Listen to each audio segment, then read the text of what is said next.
Hello, and welcome to today's video, guys. And yes, we're doing the tier list for Signet rings for all of the degenerates like kind of myself that are pay to win, spending at a low level, medium level, or a Kraken level. What I'm going to be trying to do in today's video, as you've guessed it, is give you the best information on all of the different rings. And we're going to start at the rares like we did on the free-to-plays. We're going to go into the epics, and then we're going to finish up with the legendary rings. And what I'm going to do for you all in the tier list is basically mark them down from the must-have rings at the very top. So these are rings that I honestly think if you have them on your account, no matter what direction you're going to go, you're basically in very safe hands. Best in slot rings. So these are going to be very specific rings in spenders scenarios. Depending on your spending level, they're actually insanely strong, and they've been backed up by other content creators that have done the data and done videos to showcase this as well. You've got the flexible rings. These are really good, as you guessed, flexible slot rings. Okay ones that you can use as maybe, you know, a filler ring potentially for your account. This might be just something that you're waiting on for future rings to come in the game, or while you're unlocking a more important ring for your account. And at the very bottom, we've got the niche and ignore rings. So as you guessed it, very niche scenarios, or ignore these rings altogether. And you can see down at the bottom, we've got all of the rings here. Some are off screen, but just to showcase them, we do have them here as well for you guys. So if you're ready, I am ready. Smash like, comment, and subscribe. Welcome to the MrSneakyy channel, all about Age of Empires Mobile, where I'll try and help you learn a little bit about the game every single time. And anyone as well down in the comment section should be sharing their tips and tricks and opinions as well, or maybe rings that they disagree with on me, which I'm not going to hear on you, but at least have a good reason in order to disagree with me, right? So with that, let's dive into the very first set of rings, which we're going to do, which I said are going to be rares. And the thing is, the rare rings are going to be really pretty quick for us, because there's only 4 rings that I actually do care about in the rare category, and all the others I would honestly ignore, but I am going to talk about them quickly just so you've got an idea. So the 4 rings, as you probably guessed it, is Ring of the Daisy, Ring of the Clover, Ring of the L'Oreal, and Ring of the Lily. These 4 rings out of all of the other rings are really good for you for the cost effectiveness of what they can all bring. The other rings, like Ring of the Iris, is kind of fun, but once you've maxed it out, as you realize, the heroes that might want it don't need it because they've already got enough critical strike chance, so this feels like a little bit of a waste as of now. And well, the other ones, just let's be honest, do not do enough damage. They just don't. So when it comes to actually going into these different rings, what we're going to do is pretty brutal. But the Ring of the Clover, I'm going to put in the pay to win flexible slot. I do think it's one of the best, you know, must have almost, but one of the best flexible early game rings you can always put on. If you're running Lubu, which everyone should have, I do think Ring of the Daisy is a must-have ring. Even though in the future there is going to be a super Kraken and big spender alternative ring that we've seen that's doing really good bits for Lubu as an upgrade, it doesn't mean you should go for it, as I'm going to explain later down the line. Now we've got Ring of the Lily, which I'm also going to put in the same slot as before, the pay to win flexible. I just think it's a really good flexible ring, activating skills, even stuff like Confucius that needs multiple recovery effects. This just adds to that count. For example, to Peaceful Haven, it can trigger this, which is really good. So you can see all of these 3 rings are very good in their own right. The last one is Ring of the L'Oreal, which is the, you know, kind of other, you know, ring that I said we're going to talk about, and it is in the niche category. And as I mentioned before with the other rings, Ring of the L'Oreal being niche is for one reason, and I have to mention it because if I don't, I will get slapped, because even spenders like to do this, which is going to blow people's mind. But if you have the ability to run a Josephine, King Derek, and as well as the Hammurabi with full siege skills, and then running the Ring of the Laurel with the other 2 siege rings, which we're going to discuss in a very hot second. You've got, honestly, the most siege that you can possibly have at the moment in the game on that one account. And especially as you start scaling up your attributes, it's going to be very noticeable. And you can blow up some walls. I'm going to be honest, the siege damage that you can pump out is kind of crazy. So I do need to honorable mention this. I need to put it in the niche section. But all of the other rings, I wouldn't waste breath on. Like I said with the Tulip and the Rose, they just don't deal enough damage that's worth your time and investment on any of the delay on any of the rings I've talked about.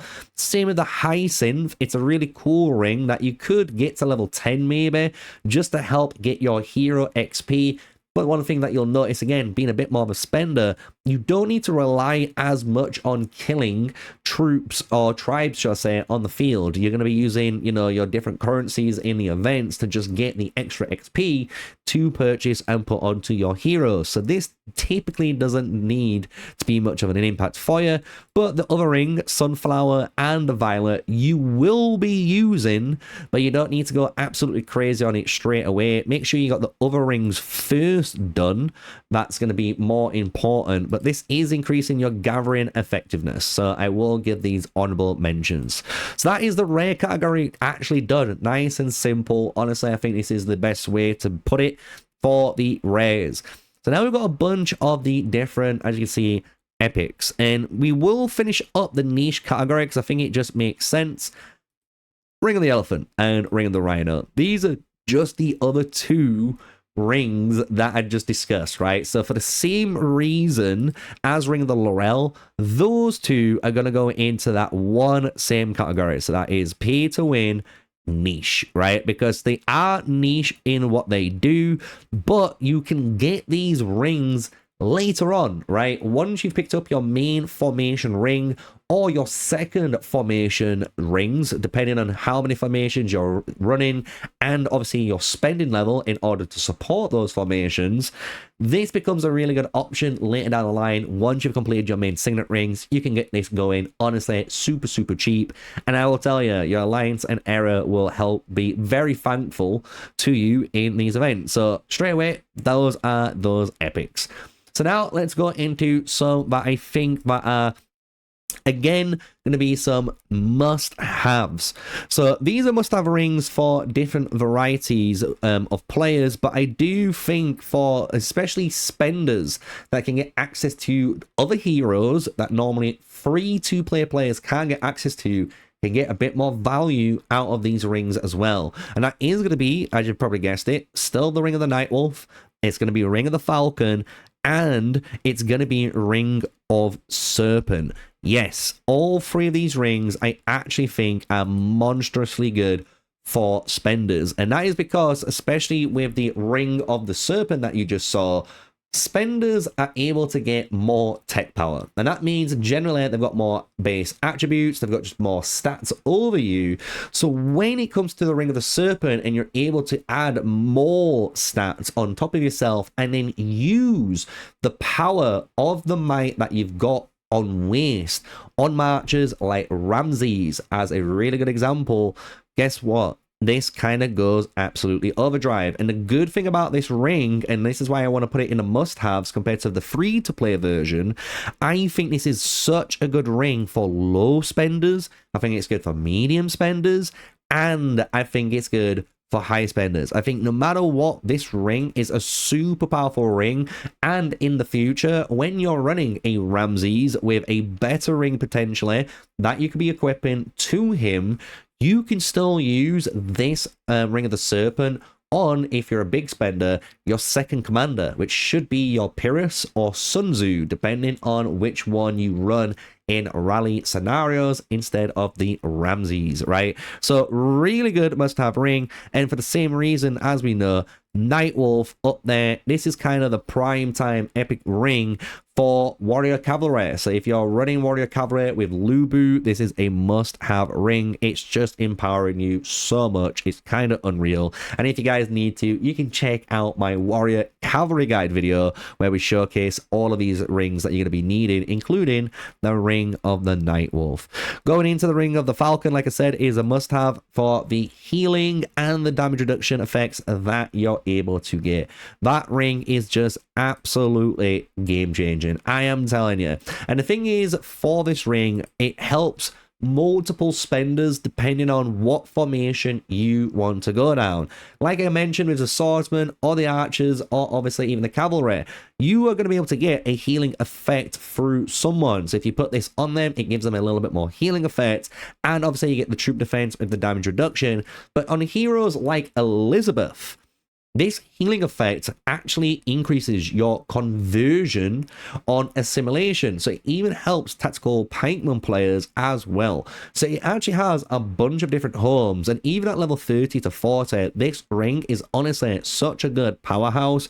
It is super good. And I actually think it's a must-have ring for spenders, because you can use this on multiple marches as you're building up for your bigger rings that you're going to need in game.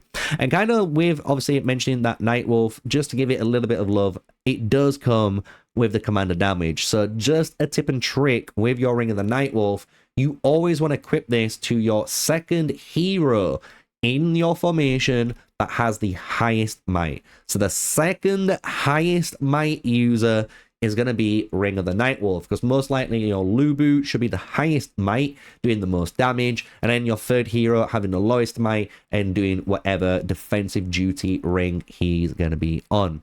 So moving out of here, we've got some other rings that I really do like for spenders again, and I think these are very good flexible rings that spenders can use, like Ring of the Lion and even Ring of the Crow.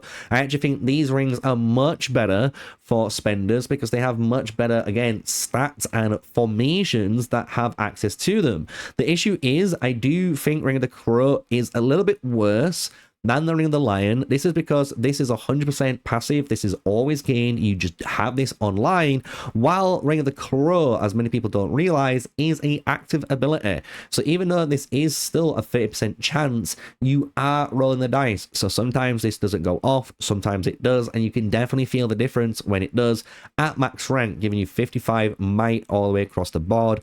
And this is scaling off your strategy, which is really good again for spenders, because as we kind of established before, we are able to get our tech and our attributes much higher. So when it comes to these, I'm actually going to put these in the okay rings still, but I am going to give them a lot more love. I am debating to put this actually, you know what, in the flexible slot for the tactical lineups, because it is pretty let's be honest, flexible for a lot of rings.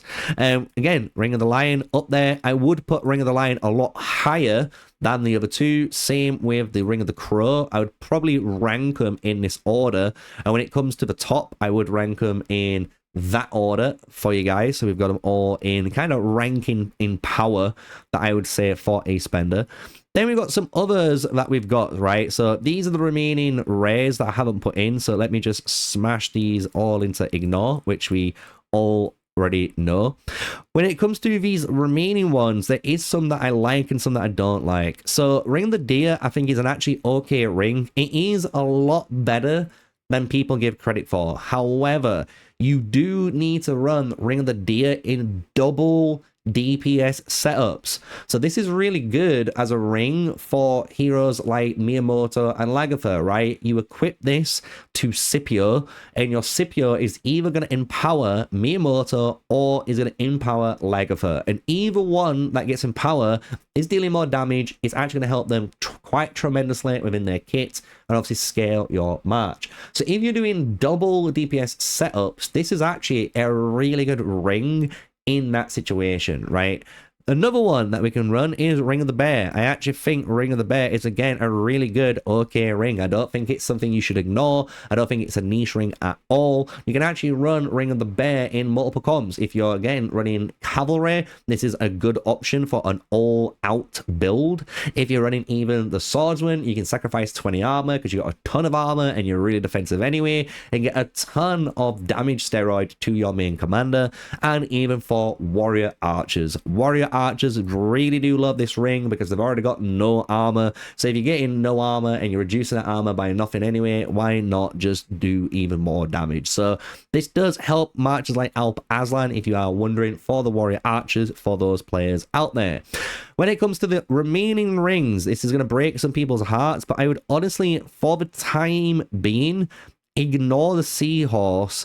I'd also ignore the actual Ring of the Shark. And when it comes to the Badger and it comes to the Boar, I actually think these are okay rings. I actually don't think they're flexible. I don't think they are must-have rings, and I don't think they're the best in slot rings either for their retrospective marches. Because as you guys know, with these two rings, they are for the Warrior Pikeman. And the thing is, a Ring of the Boar for a low spender is really good because it does a decent amount of damage for you without needing to get the Messenger of Destruction. But if you are a spender, it is basically mandatory as a spender to have Messenger of Destruction on your Warrior Pikeman. Ring of the Boar is okay to put on someone like Vlad. The issue is that you'll notice is if you put Ring of the Boar on Vlad, yes, you're going to do more damage, but unfortunately, you're not going to survive as much. And it is actually better to run a Messenger of Destruction with two different defensive rings, even if it's a Ring of the Falcon and Ring of the Clover. People would rather run that over this because you have more chance of surviving, and the more chance you have surviving, the more damage you're going to deal with your counterattacks and just absolutely go off. So Ring of the Boar is just that kind of, it's a budget version for it. It's okay, but it's not the best in slot. Same with the Badger. The Badger is really good to counter, obviously, secondary strike meta. So if you see a lot of archers out there with secondary strike, and you see a lot of Belisariuses, and you see a lot of Lubus, Ring of the Badger actually becomes a pretty good ring. You can use this for your swordsman, you can use this for your pikeman, and in some niche scenarios, I have seen people using Ring of the Badger even on warrior archers, because obviously you're getting blown up by cavalry. This is helping you with the troop damage reduction and the secondary strike damage reduction that you're getting for your team. So it is really good, but it's not a ring that I would say out of all the others that I would say is a must-have, or it's a best in slot ring, or it's one of those rings that's going to break the bank, right? If you don't have it, it's okay. It's all right. Don't lose sleep over it, right? So now we're in the category that you guys have been waiting for. And this is basically the different types of legendary rings. And there is a lot of legendary rings in here that you can pick on. And I'm going to be honest, there's a lot of new and I think improved must-have rings that you can get, as well as flexible rings. So let's kind of go through them, right? So let's start off with the one that everyone knows. Tranquil Water, Lofty Mountain. These two rings, from the beginning of the game, have been the kings of damage reduction. And that is for simple reason, right? Tranquil Water does the most in the entire game. When you get to level 20, it's a 15%. At level 30 and 40, you're hitting 22 to 30%. And if you're a super spender, you're able to get it to the maximum of 40% damage reduction after entering battle, and this is the first 18 seconds. What's so powerful is the fact that as you're a spender, you're able to kill players a little bit more easier, so you're going to be entering and exiting battles a lot more often. So you're actually getting a lot more value in the open field with the Tranquil Water for your march. You can put this on literally any march in the entire game. It is that good, and it's one of the cheaper rings, right? It's at 1.6k, which gives it big brownie points. Lofty Mountain. Now, this ring has been notoriously up and down on many people's charts from the beginning, but now has joined the consensus of being one of the better rings, especially for your spenders. This is because of a variety of different formations that can run it. Obviously, all of the tactical swordsmen. If you're a Ramses player, you're playing Pyrrhus, you can run this in there. If you're even running a Suleiman, you can run this. St. Louis, Belisarius, you can run Lofty Mountain, right? What's really interesting is, as well, for much of the bigger spenders, warrior cavalry players running Zhao Yun with Lubu and Dai Yang Yum. With Dai Yang Yum, you can also equip Lofty Mountain, and this is an insanely powerful ring for the same reasons as before. When you upgrade this ring, it gets so strong, it's unreal. But the early levels is a little bit rough until you get there. When you hit level 30, you'll start to feel some of the benefits. This is when it's 8.3% damage reduction in the combat, which scales off armor. And then you increase your own troop damage by the same amount after for 18 seconds, and this scales off strategy. So having a strategy-based hero, putting this on, just allows you to be really tanky within rallies, and then afterwards start bursting down the heroes, which is really, really good. And even in open field fights, you can obviously keep having damage reduction, so you're super, super tanky. And in the longer fights, you're able to try and close down the enemies. So it is a very good ring, but it does take you to get to level 30, 40, and 50 to really get the benefits. But as we said, we are kind of doing this tailored to the spenders. And with spenders, I expect you to kind of go and max out these rings. So when we place on these, I am going to put, honestly, Lofty Mountain into the must-haves. I'm even putting Tranquil Water into must-haves because I think these are super, super good.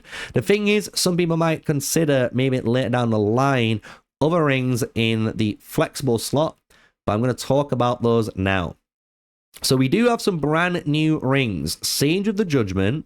We also have the Celestial Spark on here, and these are the two brand new kids on the block, right?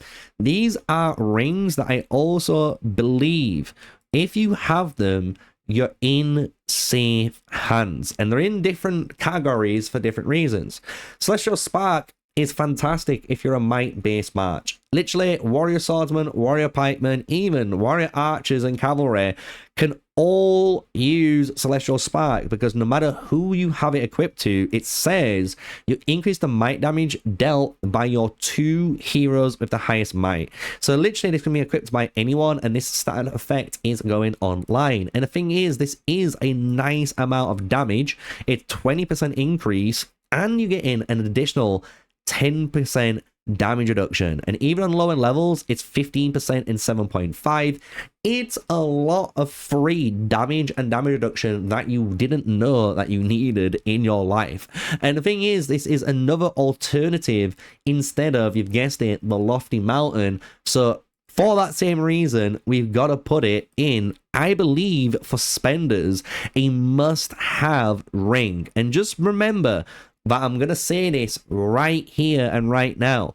These two must-have rings, which is the Celestial Spark and the Lofty Mountain here, is dependent on your march that you're going for. If you are a strategy-based user or potentially going for a Dai Yang Yum with warrior cavalry, Lofty Mountain is a must-have ring. But if you're a warrior pikeman, a warrior cavalry, and a warrior swordsman, and even warrior archers, right? This is where the Celestial Spark is going, because you're helping those marchers do it. So again, you have the choice of either one of them, but I do think these are must-have rings now because they're so good when people have leveled them up. You can see the difference in their hits. On top of that, we haven't finished it off, but a Sage of Judgment. I'm actually going to put the Sage of Judgment higher than the other two rings. I am, because I do think the Sage of Judgment is better than the Lofty Mountain, and I do think it's better than the Celestial Spark, because the thing is, this ring every 6 seconds either reduces your damage taken for a nice amount, and then after that you recover units, and it's just literally flipping in between each other, and you get some really good stats. 10% damage reduction, even at level 40 it's having 8.8%, and when you read the skills, level 30 it's a 13% damage reduction with a 44 recovery. This goes to 18 and then 60, and then as you saw, 25% damage reduction and 80 recovery points. Why this ring is so good, and I actually think this is a must-have ring, especially for a lot of big spenders now, as well being a 4K ring, it allows you to have damage reduction in your march no matter what. It also enables a lot of the formations, kind of what we talked about earlier on with the Ring of the Falcon, but with the Sage of the Judgment now. This ring allows you to trigger Peaceful Haven. It allows you to trigger Confucius more often because you're recovering, right? You're able to do a lot more and enable much broken combos to actually work because you got Sage of the Judgment. And the thing is, what's really good, just like the Tranquil Water, you can put this on any march and it's going to work. And what's even better compared to in the Tranquil Water era is you can use this in the open field and in rallies. It's going to be that good. While the Tranquil Water is only for open field, it's great for rallies, but it's only that 18 seconds. And once it's done, so you need a reset if you can in order to get it back online. So, as you guessed it, those rings definitely deserve those spots. So now when it comes to the other rings, I'm going to be a little bit more ruthless, I'm going to be honest, but I am going to tell you the Azure Moon for most players, especially spenders, I would ignore. And I have done too many tests with this ring. I understand it's the best ring that we've got, but I would rather use a Ring of the Serpent or the Ring of the Crow for much cheaper costs and get much better effectiveness in that, because the Azure Moon, even though it increases skill damage, which is good for someone like a Sun Tzu and a Pyrrhus, as for example, it just doesn't do enough. That's the issue. It doesn't actually amplify you enough, and the ring damage is just lackluster. If it did more damage, maybe it would be worth it, but for us, honestly, I would ignore this and actually go for some of the higher rings. This is kind of the same for the Effulgent Sun, but the difference is the Effulgent Sun is better because it's running on more meta marches, and at the same time it's doing a little bit better in terms of the buffing, because again, the marches that's using it, like Miyamoto, King Arthur for example, are taking much more advantage out of it. Same with even Alp Aslan. Alp Aslan really good with this ring compared to other marches like Sun Tzu and Ramses using the Azure Moon. So I would put this in the okay category. My honest opinion though is I would, if you've got it, maybe upgrade the Effulgent Sun to level 30 and that's it, because they could be better signet rings coming around the corner that you could be using instead of it. And I do think there is other alternatives that you could be running on Warrior Swordsman potentially that will make you a bit more beefier, but it won't let you burst them down with the Effulgent Sun, but it will still work, as you guessed it, with the ring choices. So in that regard, I'm going to put it in okay. So the next ones we're going to put in best in slot. Everflame Wings. I'm going to put in Radiant Guardian, Skyward Knight, Messenger of Destruction, Divine Warrior, and the finale, Radiant Thunder. So all 6 of these rings, as you've guessed it, if you are a spender, I do truly believe these are the best in slot rings depending on your march. This ring here has no order. I want to make that clear. None of these have any particular order, because these rings represent what I would consider the best in slot that you're gonna be going for in specific scenarios. So, Divine Warrior, absolute powerhouse ring for Scipio and the Warrior Swordsman lineups. This is reducing the skill damage of all heroes in your troop, which guess what? We don't care about because we don't do secondary strike skill damage, but we increase the active skill damage of the other 2 heroes in the troop. And this is what's really important on the comparison with Divine Warrior to the Celestial Spark from earlier on, right? Celestial Spark can do the 2 highest mights. It doesn't matter. This matters to who you equip it to, because if you equip it to your Miyamoto, it means it's going to increase the damage of your Lagatha and Scipio. And you don't want to do that because Scipio doesn't do any damage. So the Divine Warrior is really good for double Warrior Swordsman builds. Again, if you're running something like a Yodit with a Lagertha again and Scipio, this would be one of the best rings to put on your Scipio, hands down. It's going to allow your Yodit and Lagertha to really do some big damage output out there. And yeah, I can't fault it. It's been just a really good, solid new ring that's been added to the game. And if you don't have access to this right now on your server, just as a little hot tip here, don't stress. It will probably unlock around Season 3, Season 4. So save up 4,000, get ready for it, and go all in on that ring for that match. Radiant Thunder. I'm going to bring this to the end because I've got some kind of different points to talk about, because the other ones are a bit easier. Skyward Knight, best of the best, right? This is going to be what you're going to use for your Ramses, for your Sun Tzu, even for marchers like Alp Aslan that's using Mehmed and Zuliang or Confucius in that regard, in order to have a single commander that's doing the damage. Skyward Knight is really good for that because you're able to buff that singular commander while using either 2 defensive rings or a defensive and utility ring. And this is going to be just enabling your commander to do more damage because, again, through the attribute, but it's also increasing the damage output and activation chance from their skills. There's been no other ring so far that has done this job any time better. So even in the early season, Season 1, if you have this ring and start investing into it, you're going to have a good ring all the way to Season 7 minimum, right? Which is a really good long-term investment and why I think it's a really good best-in-slot ring. As we mentioned earlier, Messenger of Destruction. This is the #1 pikeman ring. I said this at the very beginning of the game. People said, no, don't worry about this.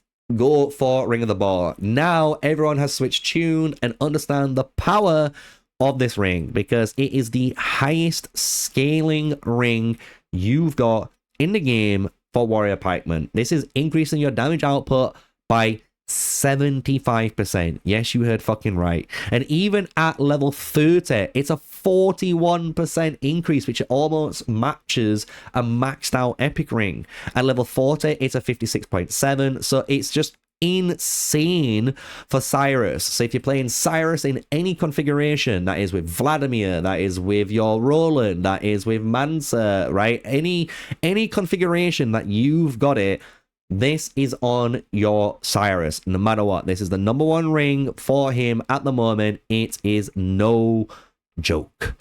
So now moving on to one ring that I have, Radiant Guardian. And this is only going to be the best in slot ring for a couple of heroes. And this is for the Warrior Archers, as people are going to huff and puff. But guess what? There is some Warrior Archer players out there. And in the future, you never know, we might need Warrior Archers again when they get some new heroes that use secondary strike skills, as well as Belisarius. So any type of basically Belisarius, Hannibal March, the Radiant Guardian is the best in slot ring for them. And what's really good about this ring, and this is my personal tip and trick for you guys, I would not go for the level 50, even though it is a 100% chance, and this is really good.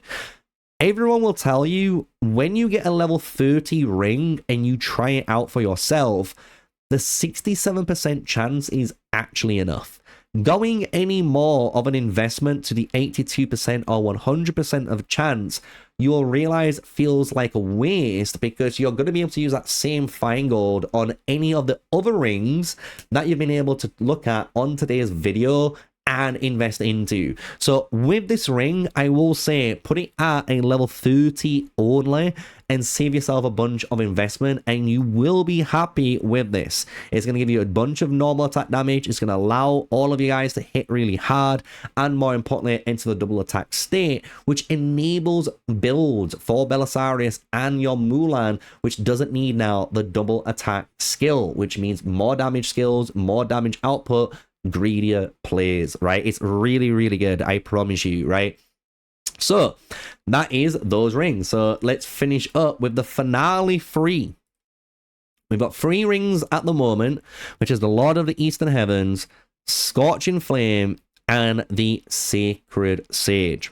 And the thing is, I am going to put this in the niche. I'm going to put this in the ignore. And I'm going to put this in the okay category. Why am I putting the Sacred Sage in the okay category? I don't think spenders should be focusing on Marshall Pikeman unless it is their third or fourth formation. And if it's your third or fourth formation, 100%, as you guys know, this is the best in-slot ring for your Marshall Pikeman. It is, no doubt about it. But I don't think if you're looking as a spender for the more competitive formations and rings, this would fall short of that. However, I do want to make it clear, if you're playing marshals and you're playing turn-based skills, the ring is here. If you're not running them, I think it's an okay ring. It's just something that later down the line, if you're a bigger spender in the game and you've worked on your warrior cavalry and you've worked on your warrior swordsman or you've worked on your Ramses march, whatever your main two formations are, and you're looking for that third or fourth spicy pick, Marshall Pikeman with an auto in there with this and a couple of extra pieces actually does a little bit of work and more importantly boosts your other two main formations. So again, I'm only going to put it in the okay category. I wouldn't lose sleep over it. But a lot of these sevens, I would honestly ignore this ring. I know many people are going to get upset about this. People have been, you know, over the years, I know other content creators have all been telling you to get this ring and you can put it on Lubu and you can put it on other ring, you know, other heroes. Yes, you can, but again, it just isn't worth it. The thing is, what you start to realize is if you go triple DPS rings, and especially a ring centered around normal attack damage, it isn't worth the trade. If you compared this to a ring like the Ring of the Bear, right? The Ring of the Bear, this is giving you Commander Might damage, which is really powerful, and at the same time, 105 might to your commander. That's a lot of might. You can be breaking the 1000 might barrier with that and even higher, which is allowing you to scale even harder. The harder you scale, the more damage you do. The more damage you do, the quicker people die, right? It's as simple as that. So when you compare this ring to this ring, you can see the amount of, return of investment just isn't worth it. And again, you're going to need this ring to be like level 40 and above to get this worth it. And on a level 40 or 50 Lord of the Eastern Heavens, you would rather have literally any other ring in the entire game upgraded. And that's just me being kind of brutally honest with you. With the final ring on there, Scorching Flame, as you can see, it is a niche ring. This ring is good for, as you probably guessed it, heroes that use their commander skill. It's only particularly used for right now El Cid, because even though people are trying to use this because of the rage recovery speed and the commander damage for their Napoleons, this just does not help you, right? You do not do might damage, you do strategy damage, so it doesn't help, but it does increase the amount of damage your Saladin does in that retrospective, which does kind of help, but it's not the best thing to be doing. They changed the way this skill works compared to before, and honestly, it just isn't good anymore. So I would honestly ignore this unless you're running El Cid, and this is your niche best in slot ring, kind of like the Sacred Sage, but it's less on the ranking. I'm going to be honest, it's less on the ranking. So, now I've done all of that, I'm going to be a little bit more ruthless and finish off the video with an overall rank. And I'm going to put the Sage of the Judgment all the way up to the top. I do think for spenders, these two rings are absolute must-haves. Moving down, I think this is a very fair ranking because, again, I think these two are tied in the same place. And for damage reduction, I think damage reduction is always king. So having that is up there. And this is a super cheap epic ring. That's the only reason I'm putting it above. Best in slot rings, these are all the same. You basically want to put them in this order and you're good. When it comes to the remaining pay to win flexible, I'm happy with the order with that one. And when it comes to the pay to win okay, I'm also happy with the order with all of these. So the last ring to talk about, which I haven't mentioned, and you guys are probably wondering, Sneaky, you forgot about it? No, I wanted to make you go all the way to the end of the video. It is going to be that Radiant Thunder. Radiant Thunder, I have put in the best in slot 1, and it is for numerous reasons and not just because of one. Radiant Thunder, you can definitely put it on your Daeyang Yum, as it says down at the bottom. Elizabeth, Ashoka, you can put it on any of, as you can see, the different tactical lineups. And yes, it will boost up your Belisarius, and it's going to make him do absolute monstrous damage. It's also going to boost up your Hannibal, right? So if you got a Hannibal out there, it's going to make them do more. This is because this says after a normal attack, you increase the activation chance of your commander's signature secondary strike skills, but you also deal damage on the rate. And this is where things are going to get a little bit spicy, because you got 280% and 211% on here. And if you remember one ring earlier on, there is a very similar ratio, but it's lower. That is a Ring of the Daisy. This is the exact same text, but 155 for Might. And as you've guessed it, as I'm going to tell many people, and a big shout out to, I think it is Kamane that actually did this. So a big shout out to him with all the data for it. Radiant Thunder works as the best in slot ring for Lubu. And that is only because, as you probably guessed it, the damage rate here is so high. It just crits, it does more damage, and it helps you just overall. It also gives you commander damage on the very top as well, with troop attack and troop defense. So you're getting an additional stat and more stats now, right? Because of it being legendary. The thing is, and I do want to make this clear, this is only viable to the bigger spenders in the game, and this is, again, I want to confirm, once you break the level 30, you need a level 40 Radiant Thunder or higher in order to start outvaluing that Ring of the Daisy. That is only because a level 30 is at 155%, which is matching a level 30 Ring of the Daisy. And the worst thing is, you're not really scaling the strategy up as much as the might of the Ring of Daisy. It's when it hits level 40 where that difference swaps and the actual strategy is starting to outvalue with the base damage rate. So Radiant Thunder, absolute powerhouse for tactical secondary strike users, and scarily good for Lubus. I have to mention that and give as much credit where's credit due. So that is going to be for the spenders. And like I said, for the spenders, your best in slot rings and the things that you can be doing is a lot more different, right? It's a lot more different, and you've got more reasoning to do this because your ring choices are higher. Because in theory, if you're a spender in this game, you pay to win, you should be able to get hammers more accessible. You should be able to start investing into this area while taking a break from investing into a different area. And just remember, and this is a good tip and trick for you guys, when it comes to signet rings, once they're done, they're done. So once you've got a level 30 or 40 epic ring, or even a legendary ring, you don't need to do it anymore, right? You can ignore that, move on to the next ring, and either invest into different areas. So this is my final pay to win spenders tier list. Do you agree? Do you disagree? I'd love to hear your thoughts down below, especially if you've listened to the full video and you've understood all of my reasonings and given all of my fair critiques to all of the different rings. So with that video done, you know what to do. Smash like, comment, and subscribe. And until the next one, stay safe, stay sneaky. Peace out.